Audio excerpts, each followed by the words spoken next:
നല്ല വെയിൽ വന്നിട്ട് ക്ലീൻ ചെയ്യാമെന്ന് പറഞ്ഞ് ഞാൻ മാറ്റി വെച്ചിരുന്നതാണ് ഈ സെറ്റി. പക്ഷേ ഇപ്പോഴത്തെ കാലാവസ്ഥ കണ്ടിട്ട് എപ്പോഴാണ് മഴ വരുന്നത് എപ്പോഴാണ് വെയിൽ വരുന്നതെന്ന് പറയാനേ പറ്റുന്നില്ലേ. ഇന്ന് ഞാൻ ക്ലീൻ ചെയ്യാൻ തുടങ്ങിയ സമയത്ത് നല്ല വെയിലായിരുന്നു, ക്ലീൻ ചെയ്ത് കഴിഞ്ഞപ്പോഴേക്കും നല്ല മഴയായിരുന്നു. ഇന്ന് ഒരാളും കൂടെ എൻ്റെ കൂടെ ഉണ്ട്. ആൾ ഞാൻ ഈ മാറ്റി വെക്കുന്ന സോഫയുടെ സീറ്റിൻ്റെ മണ്ടയിൽ കയറിയിട്ട് കിടക്കലും ചാടിക്കളിക്കലും ഒക്കെയാണ്. ഞാൻ എല്ലാ ദിവസവും ഈ സെറ്റിയുടെ മണ്ടയിലുള്ള പൊടി തട്ടിയെടുക്കുകയും ഇടയ്ക്കും മറയ്ക്കുമൊക്കെ ആയിട്ട് ഞാൻ സീറ്റിൻ്റെ കവറും കഴുകാറുണ്ട്. പക്ഷേ ഡീപ്പ് ക്ലീൻ ചെയ്തിട്ട് ഇപ്പോൾ ഏകദേശം 1 വർഷം കഴിഞ്ഞിട്ടുണ്ട്. അതുകൊണ്ട് തന്നെ ഉള്ളിലൊക്കെ നല്ല പൊടിയുണ്ടായിരുന്നു. നമ്മുടെ ഈ സെറ്റിയുടെ സീറ്റ് നമുക്ക് ഇളക്കി മാറ്റാനൊക്കെ പറ്റി. അതുകൊണ്ട് തന്നെ ക്ലീൻ ചെയ്യാൻ നല്ല ഉപകാരമായിരുന്നു.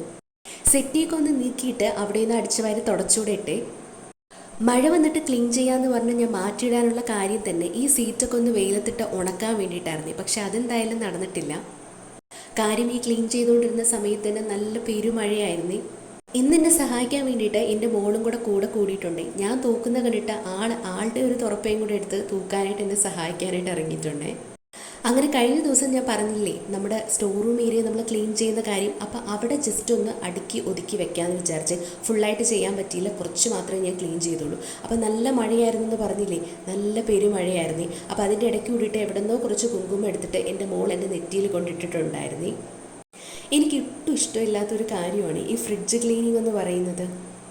ഞാൻ മാസത്തിൽ ഒരിക്കൽ മാത്രമാണ് ഫ്രിഡ്ജ് ക്ലീൻ ചെയ്യാറുള്ളൂ. അതും നല്ല അഴുക്കാണെങ്കിൽ മാത്രം, ഇല്ലെങ്കിൽ ജസ്റ്റ് ഒന്ന് ഞാൻ തുടച്ചെടുക്കാറാണ് ചെയ്യാറുള്ളത്.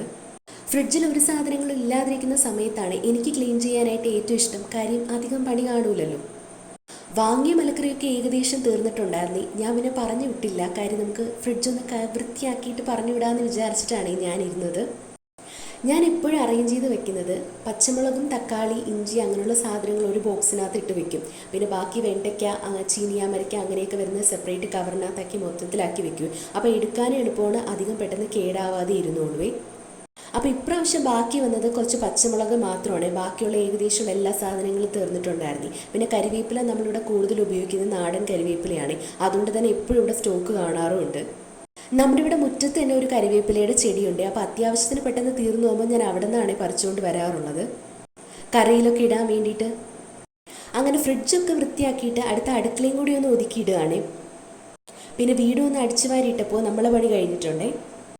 ഇന്ന് ഞാൻ മനസ്സിൽ വിചാരിച്ച 2 കാര്യങ്ങളാണ്. 1 സെറ്റ് ക്ലീൻ ചെയ്യുക, 2 ഫ്രിഡ്ജ് ക്ലീൻ ചെയ്യുക എന്നുള്ളത്. ഞാൻ പ്ലാൻ ചെയ്ത 2 കാര്യങ്ങളും നടന്നിട്ടുണ്ട്. ആ പ്ലാൻ നടക്കാൻ വേണ്ടിയിട്ട് മോൾ ഉറക്കുന്നതിന് മുന്നെയാണ് ഞാൻ സെറ്റ് ക്ലീൻ ചെയ്തിട്ടുണ്ടായിരുന്നത്. പിന്നെ മോൾ ഉറക്കിയതിന് ശേഷമാണ് ഫ്രിഡ്ജ് ക്ലീൻ ചെയ്തിട്ടുണ്ടായിരുന്നത്. അപ്പോൾ അടുത്ത വീഡിയോ കാണാം. ചാനൽ ഇഷ്ടപ്പെട്ടാൽ ഡു സബ്സ്ക്രൈബ്. ടാറ്റാ.